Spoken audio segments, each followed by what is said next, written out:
Welcome to the Bringing Intimacy Back show.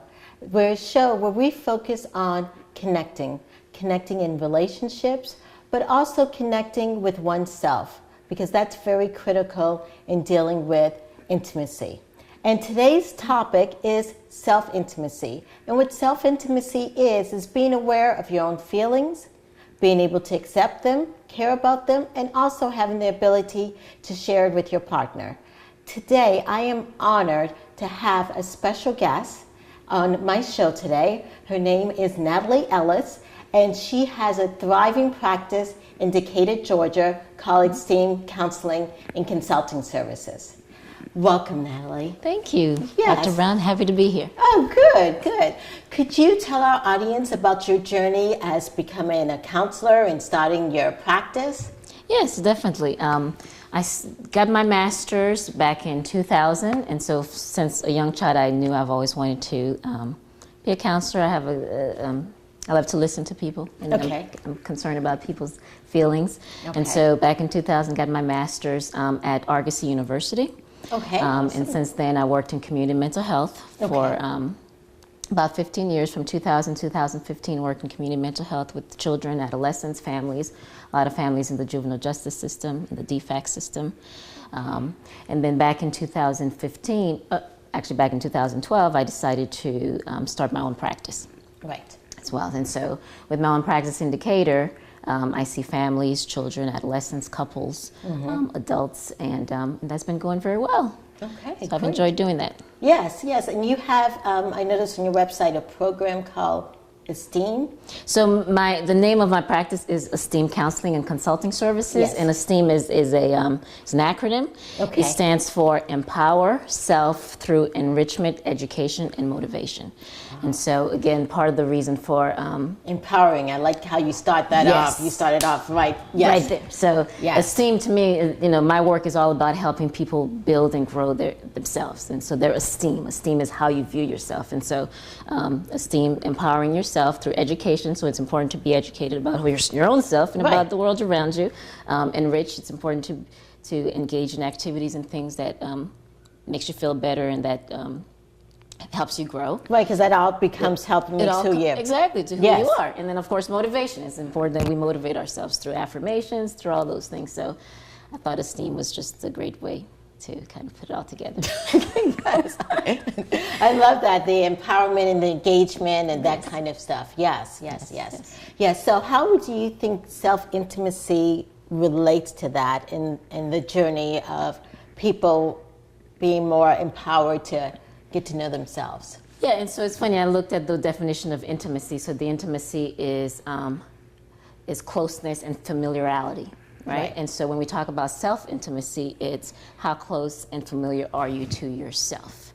And so again, when we talk about ways to express feelings and ways to be healthy, it's all about knowing yourself. And so self-intimacy is a big part of that journey, being able to connect with who you are. Right. Yeah. Okay, yes. Well, thank you so much for stating that and for helping us. And we're going to take a small break right now. And then we'll come back and we'll do more questions and more answers on self-intimacy.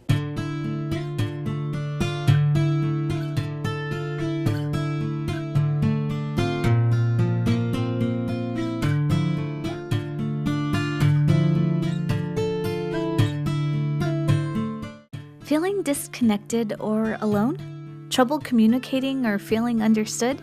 And do you want meaningful and purposeful relationships? And the desire to strengthen the bond in your relationships? Yes, then we have to intimately connect. The Bringing Intimacy Back show is a show dedicated to inspire, enlighten, and encourage intimate connections. The show provides an engaging atmosphere to discuss and demonstrate ways to enhance intimacy in one's personal relationships with significant others, families, friends, higher power, and oneself. The show will discuss intimate connections in many different forms, such as sex, communication, emotional, physical, health, and spiritual. Thus, if you want to discover ways to increase the intimacy in your relationship, check out the Bringing Intimacy Back show, where intimacy is real. For more information about the Bringing Intimacy Back show, go to www.bringingintimacyback.com. Welcome back to the Dr. April Bringing Intimacy Back. And today we're talking about self-intimacy. And I know you may say, self-intimacy, what does that really have to do with everything? But self-intimacy is dealing with knowing yourself, which is critical in developing any type of relationship, whether it's with significant other, your family, and that kind of stuff. And so, as we're talking about this, there are some people who have that low self-intimacy. Yes. Yes. And they also have low self-esteem. Correct. Yes, yes. How do you see those relating, and what does it look like when someone has low self-intimacy or low self-esteem? Well, with low self-intimacy, again, intimacy about familiarity with yourself and closeness and connection with yourself. And yes, and there's unfortunately a lot of people who's disconnected from who they are. Okay. And with that, there's a disconnection with it impacts their self-esteem as well, because there's a disconnection of who they are. And as we talk about that, that could stem from a whole lot of things, you know, with self-esteem. And there's a connection with the intimacy and self-esteem. And if we're talking about being our best selves, and knowing thyself is a big part of that. And, you know, you have a lot of people in their upbringing who may have difficulty in terms of in their household. And the interesting thing about intimacy and even with self-esteem, a lot of that stuff begins at embryo, you know. Right. When the mother connects with, when the baby's in the womb, the mother's connecting with that baby. There's a level of intimacy that's being formed there. And when that goes well, great. And unfortunately, we know there's times when that doesn't go well, which then could create the low self-intimacy and the low self-esteem. Okay. And then you have the child's born, and in their environment, if their environment doesn't support who they are, or the environment, it doesn't create safety or attachment, proper attachments, then that could impact self-esteem, and it could impact intimacy as well. Okay, and you're talking about some of the causes of low self-esteem, and you said like the environment when it doesn't support. What exactly, like, can you give an example for some of our listeners who are not understanding when the environment doesn't support? Sure. Let's take a simple thing in terms of environment not supporting. So it's typical as a baby, if a baby's hungry, then the environment is supportive by providing the baby with food. So the baby is, of course, they're totally helpless, and so is the environment that has to make sure they're fed, that they're taken care of. And many times that happens well, but then you do have situations where the baby may not be given proper meals, may not be given the food at the time that they need, and when that creates a disconnection with its environment, and creates issues with safety and attachment and security, which then is all part of that intimacy. Right, definitely. And I think even as children grow up, as they grow, sometimes even the environment doesn't support, you know, whether they like a certain thing and it's against their parents, you know, or whether, their parents have this imagination of how they should be, or in some environments where the parents, the family are in disrupt. That's definitely. And very simple things. I've had situations where a child falls down. That fall down, every child, when they fall down, they hurt. They want somebody to kind of be there to make sure they're okay. But then in some cases, that may not happen. And so that child learns, okay, I have to fend for myself. I have to take care of myself when I'm hurt, versus there's not necessarily a support system to make sure I'm okay. Or you have situations where the child makes good grades, but then there's no one to validate that for them. And so then you have this notion of, well, maybe if I just do better, then maybe I'll get recognition and validation. And all that impacts intimacy in terms of your connection with yourself and the connection with people around you. Yes. And another thing that I've seen sometimes, I don't know if you have too, that sometimes people have great childhood and all that kind of stuff, but then later on in life, whether it's through relationships, their self-esteem gets beaten up. Yes, definitely. And a lot of times in my practice, I always do go back, because again, who we are as an adult, a lot of that is shaped from our childhood. So our vision of what relationships should be about, or what marriage should be about, or love should be about, is shaped and formed from what we saw growing up. And so I would always ask about that. And when people experience certain types of things, and if it doesn't, if it's in conflict with what they've learned or what they believe in, then yes, it could create type of disasters. Yeah, and also I'm assuming also trauma And or yes, any type definitely. of trauma. Definitely. Yeah, or even abusive type relationships may also impact Definitely. Yeah. someone's self-esteem and how that. Oh, sure. In cases where no matter what you do, it's never good enough, you have a partner who constantly judges you or constantly beats you physically or verbally, Okay. neglect. So yeah, with that being said, the message you're receiving, because we get messages all around us, Right. the message you're receiving is something must be wrong. Right. I'm not good enough. So yes. And so in my practice with clients, it's a lot about helping them make those type of connections. Okay. You know, to be aware, because part of that intimacy, self-intimacy, is becoming self-aware. Right. Self-aware of what's going on in your thinking, your perception. With thinking, it's about our perceptions, our beliefs, our values, and how that influences our feelings. Feelings in terms of our emotions, as well as feelings with our body. Right. You know, and then of course, and then all that impacts our actions and behaviors as well. Yes. And so how does low self-esteem or low self-intimacy affect a relationship? Yeah, it affects relationship in that we go partners. So I work with couples, and I tell them, you know, you guys come together. However, it's two different people with two different upbringings, Right. with two different situations that's coming together. And many times we don't really talk about all that stuff. Right. We just get together. Yes. And then now we are here together, and Like, all what do that we do stuff with is all coming- that? Yes. Yes, and all that stuff comes up, and Yes. then so now it's like, okay, how do we deal with that? And if I've had my own issues, my own traumas, my own hurts, my own disappointments, then how do I know you're not going to do that to me? Right. So sometimes a wall. Yeah. Okay. Yeah. So then that creates creates defensiveness. Yes. There's mistrust, because with intimacy there's a level of trust too. Right. Trust in self, but then also You got to trust trust the in other others. person. And when all that is broken with yourself, it becomes hard to do it with other people too. Yeah, it becomes hard to do it with others when it's broken with ourselves. Yes, yes. Okay, right. And so I realized that you also do a lot of Gottman techniques. Yes. Yes. And so what are some strategies you help in working with couples? So with Gottman, that was founded by John and Julie Gottman, one of the things they talk about is the sound relationship house. And with the sound relationship house, it's a structure of a house, and the foundation of it is about building love maps. Okay. And so with couples, we talk about building love maps, and like the other speakers were talking about, how do you rebuild when couples are going through stuff? Yes. It's about getting to know each other again, remembering the things that made you fall in love. Right. And so when you're building these love maps, it's about focusing on that. So the foundation is getting to know each other. Right. You know, and then with that, interestingly, is you got to know yourself too. Okay. So you can get to know somebody else, right?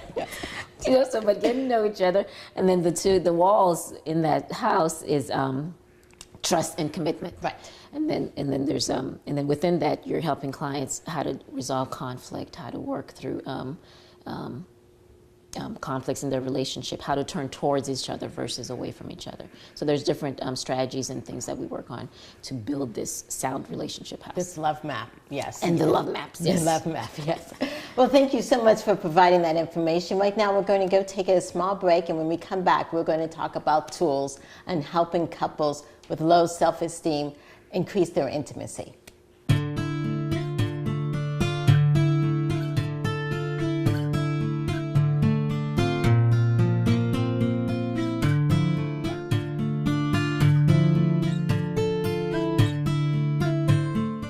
Feeling disconnected or alone? Trouble communicating or feeling understood? And do you want meaningful and purposeful relationships? And the desire to strengthen the bond in your relationships? Yes, then we have to intimately connect. The Bringing Intimacy Back show is a show dedicated to inspire, enlighten, and encourage intimate connections.